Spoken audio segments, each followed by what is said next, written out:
Aqueles que estão assistindo pela internet, eu sou o pastor Almir.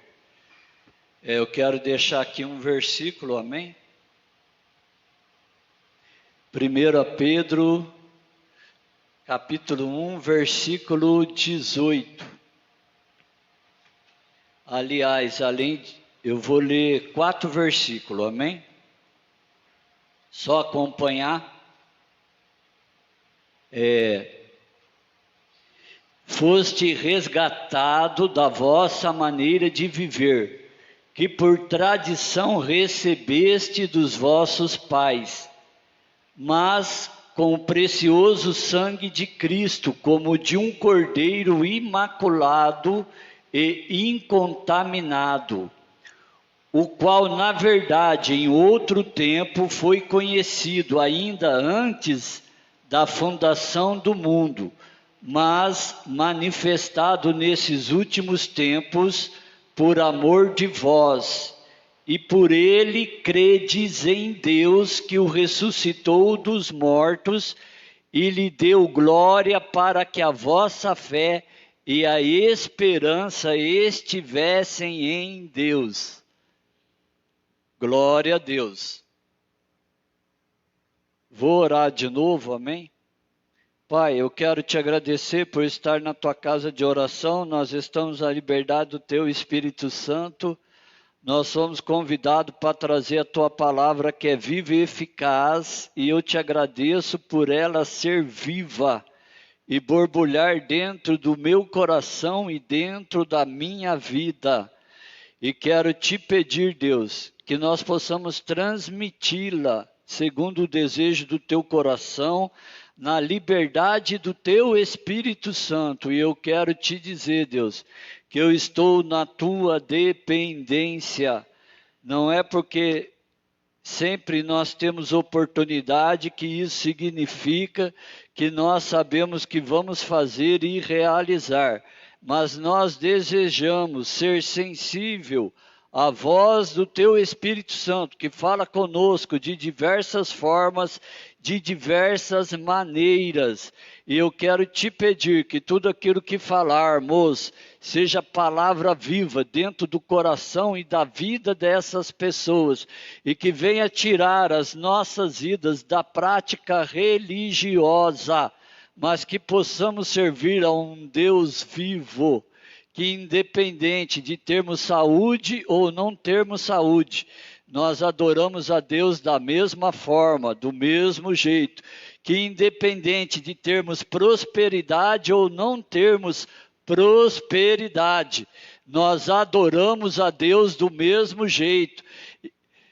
Se nós sonhássemos com Deus, não vai ser essa mensagem, Deus, mas agora na oração o Senhor colocou no meu coração. Se nós sonhássemos com Deus e ouvíssemos a voz de Deus, o que queres que eu te faça?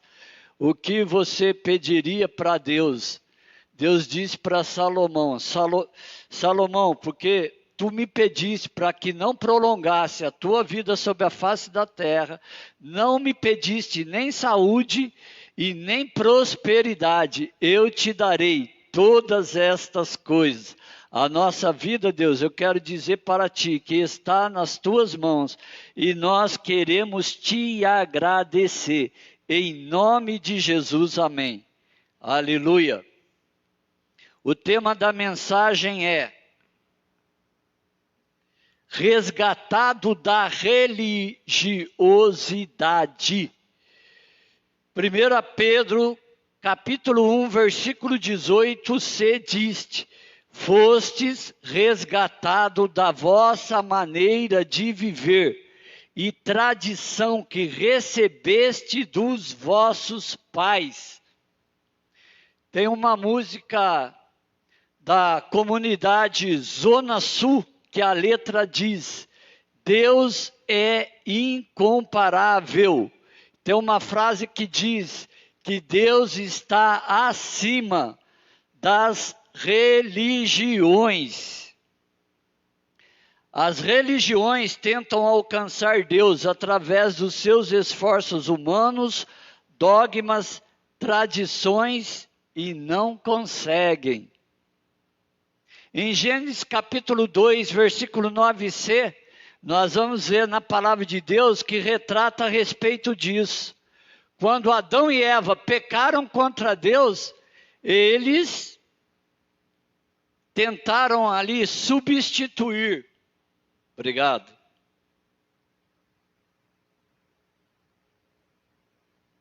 Fazendo para eles uma veste de folhas. E Deus entra com intervenção. Em Gênesis capítulo 3, versículos 6 e 7, diz que Deus, ambos comeram do fruto e foram abertos os seus olhos do entendimento, e conheceram que estavam nus, e fizeram folhas de figueira, e fizeram para si aventais para cobrirem a sua nudez e o seu pecado. Mas Deus entrou com intervenção e matou um animal e pegou desse animal e fez para eles vestimentas, tipificando o sacrifício que Deus haveria de fazer para o homem, para que ele tivesse comunhão, intimidade, aproximação com Deus. Foi Deus quem entrou com a providência. Da mesma forma, Deus entrou com a sua providência no nosso coração e com a sua providência na nossa vida. E cada um de nós temos a nossa experiência com Deus. Temos a nossa particularidade com Deus, que as pessoas olham para o nosso coração, olham para as nossas vidas e não conseguem entender, porque é um tipo de relacionamento, é um tipo de intimidade individual que Deus tem com você. Foi Deus que trouxe para o seu coração, para a sua vida, não foi você que buscando em Deus descobriu essa comunhão, descobriu essa intimidade. Pelo contrário, foi Deus que foi ao seu encontro quando você não desejava nem ter relacionamento, nem comunhão, nem intimidade com Ele. Ele veio, transbordou o seu coração, falou no seu coração, falou na sua vida e trouxe relacionamento com o seu coração e com a sua vida. E as pessoas olham para o seu coração e as pessoas olham para a sua vida e não entendem essa intimidade que Deus deseja para o nosso coração e essa intimidade que Deus deseja para as nossas vidas. E lá no Jardim do Éden, Deus já tipificou o que Ele desejava fazer em favor do nosso coração, em favor das nossas vidas, que era vir falar do amor dele para as nossas vidas, para os nossos corações, e ser crucificado na cruz do Calvário, e sendo crucificado na cruz do Calvário, Jesus foi o Cordeiro Pascual, conforme diz a palavra de Deus em João 20, 27. Jesus, depois que ressuscitou, ele encontrou guarida dentro dos nossos corações, encontrou guarida dentro das nossas vidas. Mas olhando para a palavra de Deus, tem uma determinada pessoa que eu gosto bastante, de uma frase que Jesus disse para ele, que foi para Tomé. Tomé disse assim: eu não creio que Jesus ressuscitou dos mortos. Quando Jesus se manifestou na vida de Tomé, disse para ele: Tomé, creia que eu ressuscitei dos mortos, toca aqui nas minhas mãos e toca aqui nas minhas feridas. Mas ele disse uma frase para Tomé, que eu gosto muito. Ele disse: benditos são aqueles que não me viram e creram. Seja crente, mas não incrédulo. Sejamos crente, mas não incrédulo. Eu me lembro que quando eu me converti ao Evangelho, eu tinha uma dificuldade de acreditar que Jesus ressuscitou dos mortos. E frequentemente esse versículo me confrontava o meu coração. Eu falava: Jesus, com toda a sinceridade do meu coração, eu falava para Jesus, Jesus, eu tenho dificuldade em acreditar que Jesus ressuscitou dos mortos. E um dia, assim, de uma forma normal, porque às vezes a gente quer que Deus se manifeste nas nossas vidas de forma surpreendente, não é verdade? Hoje você veio no culto, talvez você esteja na expectativa de que Deus venha se manifestar no seu coração e na sua vida de forma surpreendente, mas Deus manifesta nos nossos corações de forma normal. E falando com sinceridade diante de Deus, na presença de Deus, Ele foi colocando o crer dentro do meu coração que Jesus ressuscitou dos mortos. Eu tenho várias experiências na presença de Deus. Se a gente fosse aqui, eu sei que você também tem, né? Contar cada um as suas experiências, a gente passava a noite toda e cada um querendo falar mais a respeito das suas experiências. Mas eu me lembro pelo menos de 4 delas que eu nem esperava que Jesus visitasse o meu coração, nem esperava que Jesus visitasse a minha vida, e Deus visitou o meu coração e a minha vida de uma determinada forma, que às vezes até hoje eu não entendo. Eu pergunto para Deus, porque entendo que Deus tem um propósito em tudo isso. Deus não se revela de forma clara e objetiva nos nossos corações, nas nossas vidas, sem um propósito. Deus se revela com os seus propósitos, e nós temos que entender qual é o propósito que Deus tem para o nosso coração, qual é o propósito que Deus tem para as nossas vidas, senão a gente fica dentro dessa prática religiosa, sempre desejando comer pela mão dos outros. E graças a Deus eu sempre aprendi a comer pela minha própria mão, porque eu considero o alimento da casa de Deus importante, mas ele não supre. Se eu esperar somente em Deus o alimento e me alimentar na casa de Deus nos cultos e me alimentar nos domingos, isso é insuficiente para Deus se revelar para o nosso coração, para Deus se revelar para as nossas vidas. Então, eu sempre considerei a palavra de Deus viva. Ela sempre falou comigo de uma forma extraordinária, talvez diferente no coração e na vida de outras pessoas, porque para cada um Deus tem uma particularidade. Conhecemos a Deus quando temos relacionamento, intimidade com Deus. E a palavra de Deus diz uma pergunta, quando Jesus falou para os seus discípulos: quem vós dizer ser o Filho do Homem? E Pedro respondeu: tu és o Cristo, o Filho do Deus vivo. E Jesus responde: feliz é você, Pedro, porque não foi a carne nem o sangue que te revelou, mas foi meu Pai que estais no céu. Este é um dos versículos mais lindos e mais importantes da palavra de Deus. Esse é um dos versículos que todos aqueles que desejam conhecer a Deus precisam entender no seu coração, no seu interior e na sua vida, que precisa receber a revelação de que Jesus Cristo é Deus, que a palavra de Deus é viva, que a palavra de Deus é eficaz, que a palavra de Deus é penetrante. E diz, as religiões, elas são baseadas em ensinamentos de filosofias humanas e fábulas humanas. E foi por causa disso que Pedro falou em 2 Pedro, capítulo 1, versículo 16.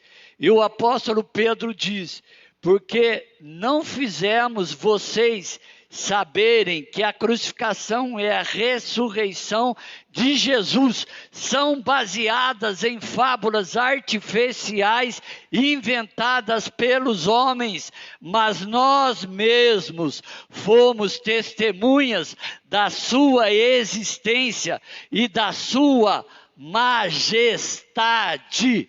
Aleluia! Glória a Deus! Nós somos testemunhas. Você é testemunha da crucificação e ressuscitação de Jesus. Jesus se revelou no seu coração e na sua vida para que você transmitisse com a sua vida, sem palavras, que Jesus realmente foi crucificado, mas ressuscitou o terceiro dia e fez a obra no seu coração e fez a obra na sua vida. E por onde quer que você passe, por onde quer que você coloque a planta dos seus pés, algo diferente começa a acontecer no coração e na vida das pessoas. Aleluia! Por onde você passa, algo começa a acontecer no coração e na vida das outras pessoas, porque Jesus está vivo. Jesus está vivo dentro dos nossos corações e Jesus está vivo nas nossas vidas. E olhando para aqueles 12 apóstolos, Jesus escolheu 3 apóstolos para ter comunhão, intimidade e relacionamento com a vida dessas pessoas, com a vida de Pedro, com a vida de Tiago e com a vida de João. E porque Jesus escolheu dos 12 apóstolos se revelar de forma mais profunda para a vida desses 3 apóstolos, Pedro, João e Tiago. 2 coisas eu quero compartilhar com o nosso coração, com a nossa vida. Primeiro, porque eles oravam pelo menos 1 hora por dia. E segundo, porque eles tinham fé no coração deles.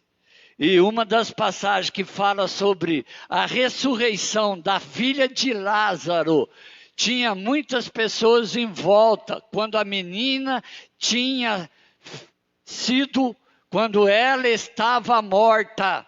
Jesus entrou dentro do ambiente e disse para Lázaro, e disse para o pai da menina, Jairo, crê somente no seu coração e na sua vida. E quando Jesus chegou para ressuscitar a menina, estava assim de gente em volta da menina. Jesus mandou esvaziar o quarto e disse, aqui dentro comigo eu só quero 3 pessoas. Eu quero Pedro, eu quero João e quero Tiago. E eles ficaram, e Jesus disse para a menina, menina, levanta-te, eu te digo, tenha vida. E a menina abriu os olhos, e ele devolveu para o seu pai. E a alegria voltou novamente naquela casa. Ande com pessoas de fé. Ande com pessoas que têm a mesma visão que você tem. Ande com pessoas que crêem nas mesmas coisas que você acredita. Não acredite somente naquilo que os teus olhos podem ver, mas acredite na palavra de Deus, de Gênesis, Apocalipse. Eu acredito nesta palavra, de Gênesis, Apocalipse. Eu acredito nesta palavra, de capa a capa. Independente de Deus fazer ou de Deus não realizar, eu continuo acreditando. E se nós acreditamos na palavra de Deus, no verbo vivo que está presente dentro do nosso coração, dentro das nossas vidas, o que pode entristecer o nosso coração, o que pode entristecer as nossas almas, o que pode entristecer as nossas vidas. Talvez você diga, você não tenha acontecido determinadas coisas na sua vida. Por causa disso você tem falado dessa forma, desse jeito, dessa maneira. Não Muitas coisas têm acontecido na nossa vida. Você sabe alguma coisa a respeito da minha vida? Não sabe. Quantas vezes eu entrei na casa de Deus com dificuldade, com problema, do mesmo jeito, da mesma forma, da mesma maneira. Eu me lembro uma vez, quando meu filho nasceu, ele tinha hérnia. E a minha esposa estava preocupada, porque tinha que operar. Eu falei para ela, faz uma coisa, vamos orar, vamos jejuar, vamos acreditar, e você não vai colocar nem moeda e nem faixa na barriga dele, para depois não dizer que foram essas coisas que fez a obra, mas nós vamos crer em Deus. E todas as vezes que ela levava ele no médico, o médico falava, não tem jeito, vai ter que operar. E quando foi passar, um dia antes da operação pelo médico, a Helenir entrou no consultório e eu fiquei do lado de fora, eu estava de jejum. Aí quando vê, ela saiu toda alegre, toda sorridente do escritório. Ela falou, o médico procurou a hérnia e a hérnia sumiu. Eu falei, glória a Deus, aleluia. Por causa disso que eu falei para você, não coloca nem moeda e não coloca nem faixa, para depois as outras pessoas não dizerem que foi transferir a glória de Deus para uma moeda, transferir a glória de Deus para uma faixa, transferir a glória de Deus para um remédio, transferir a glória de Deus para um médico. É isso que nós fazemos. Muitas vezes nós fazemos desse jeito, dessa forma. Um dia eu estava em São Silvestre, eu me lembro até hoje, dentro da igreja, e Deus falou assim no meu coração, que eu não sei explicar, um jeito meu de Deus que eu entendo quando eu ouço do meu jeito a voz de Deus. Deus falou assim, como que se eu estivesse falando para mim mesmo, operando eu, quem me impedirá? Falou assim, veio do coração, não é aqui. Eu não ouvi do lado de fora do ouvido, não. Veio de dentro do coração, saiu de dentro para mim. Aí eu peguei e fiquei pensando assim, é verdade, Deus, mas o que tem a ver isso? Né?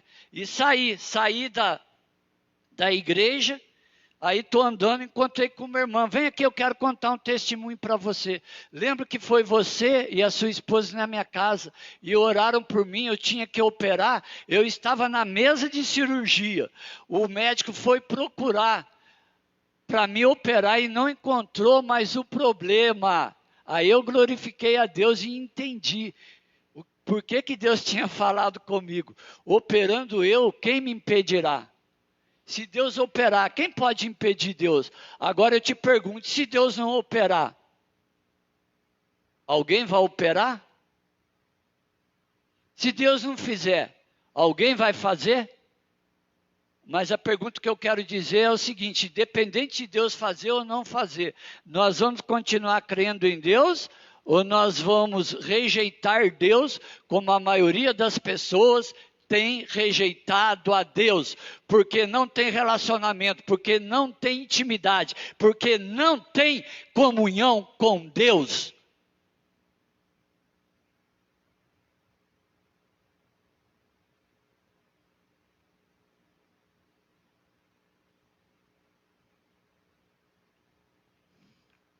A palavra de Deus diz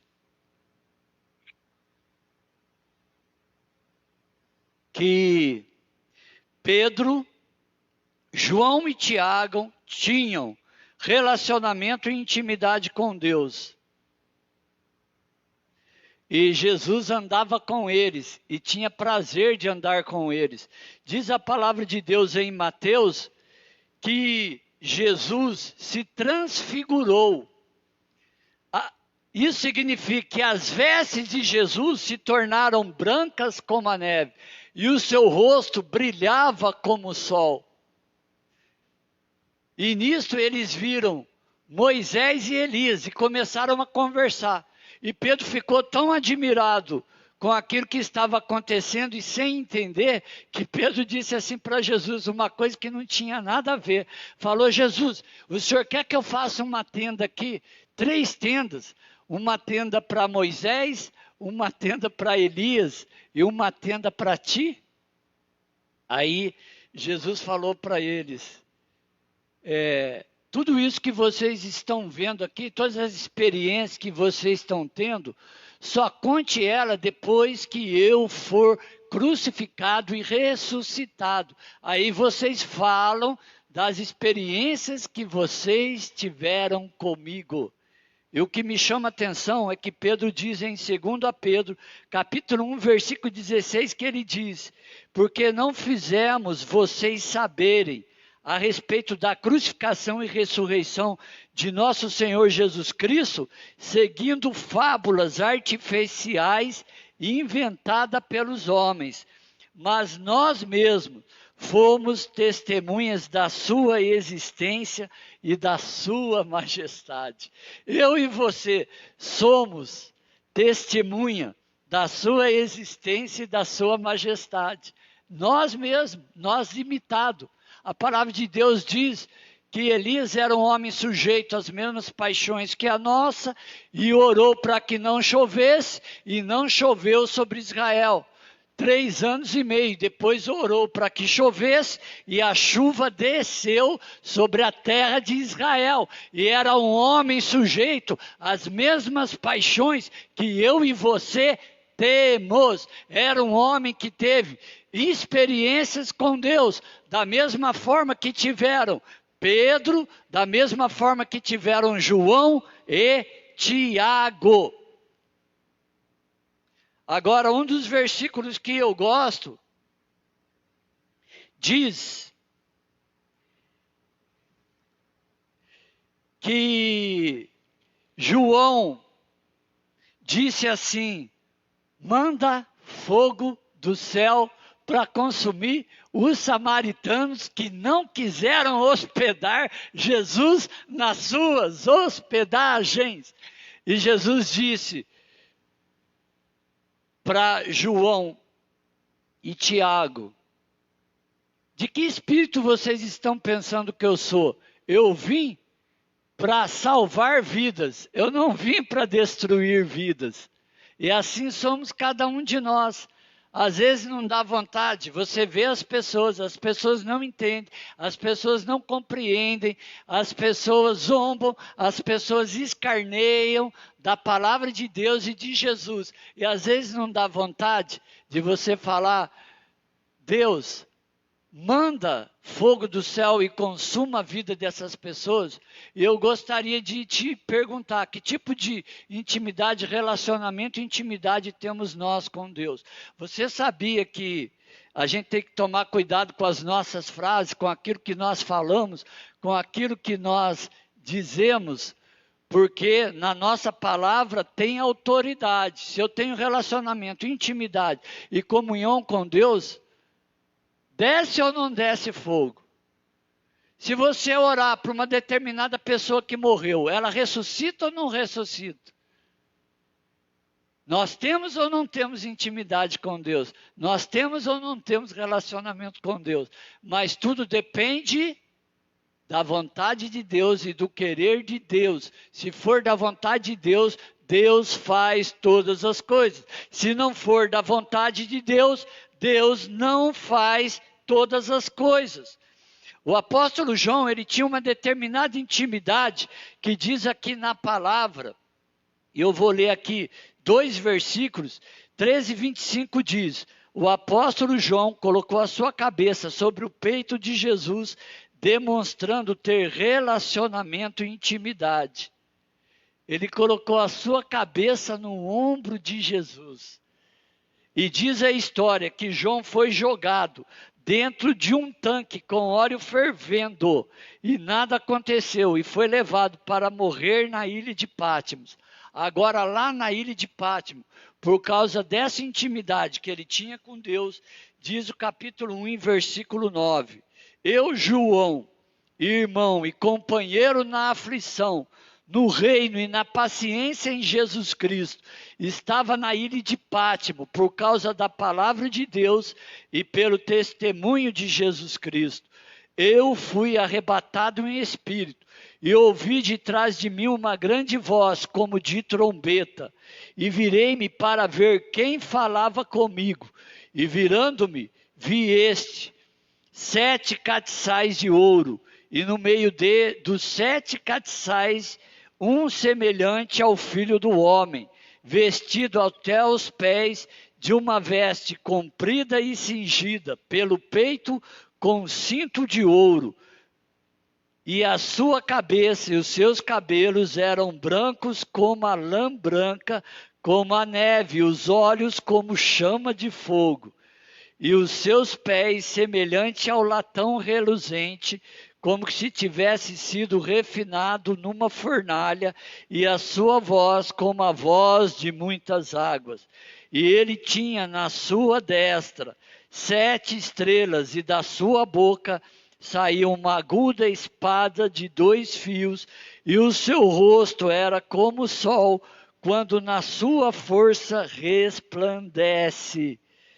E eu, quando vi, caí aos seus pés morto.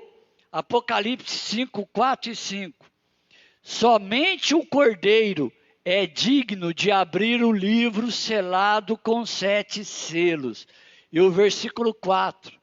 E eu chorava muito, porque ninguém for achado digno de abrir o livro, nem de ler, nem de olhar para ele.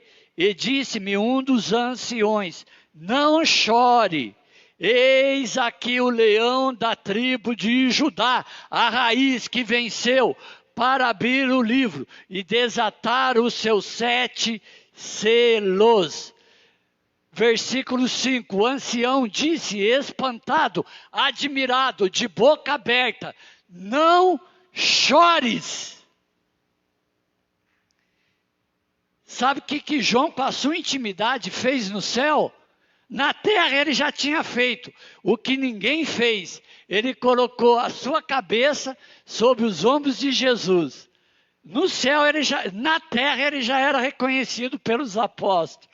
No céu, agora ele estava sendo reconhecido por Deus, estava sendo reconhecido pelo Cordeiro de Deus, que tira o pecado do mundo, estava sendo reconhecido pelos 24 anciões,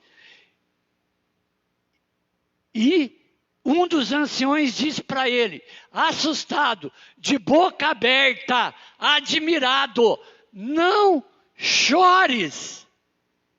Sabe por quê?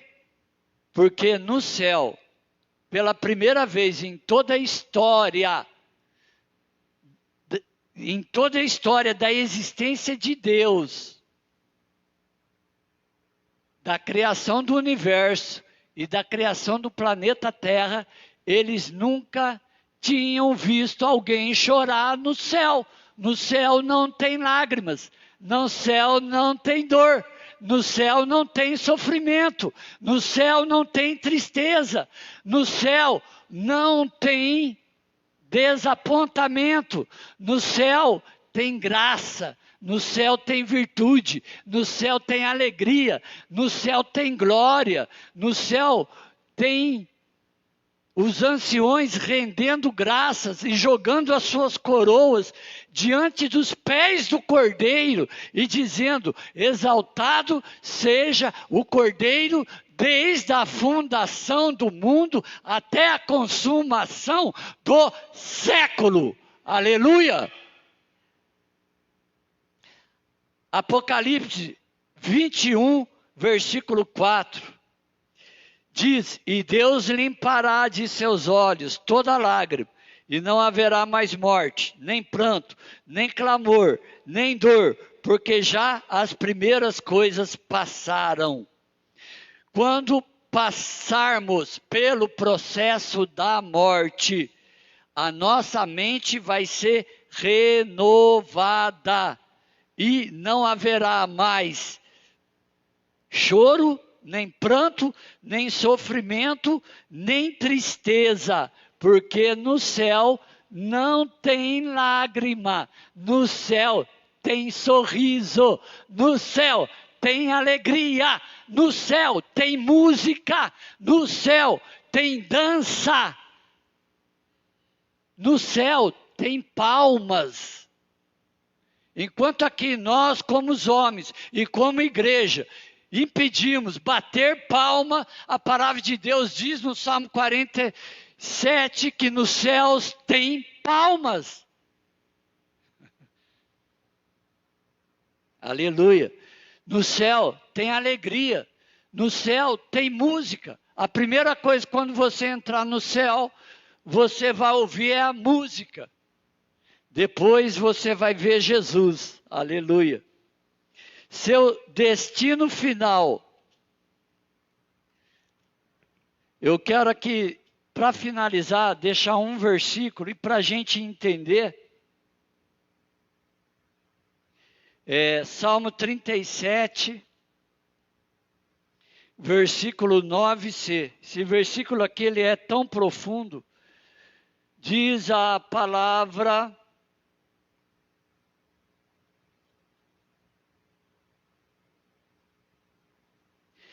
mas aqueles que esperam no Senhor herdarão a terra. Agora eu quero dizer, para finalizar, que Pedro foi crucificado de cabeça para baixo. Tiago e João foram crucificados, foram mortos por causa do Evangelho. E eu faço uma pergunta: nós estamos dispostos a morrer por causa do cristianismo? Se nós estamos dispostos, olha o que nos espera. Esse versículo. Salmo 37, versículo 9. Mas aqueles que esperam no Senhor herdarão a terra.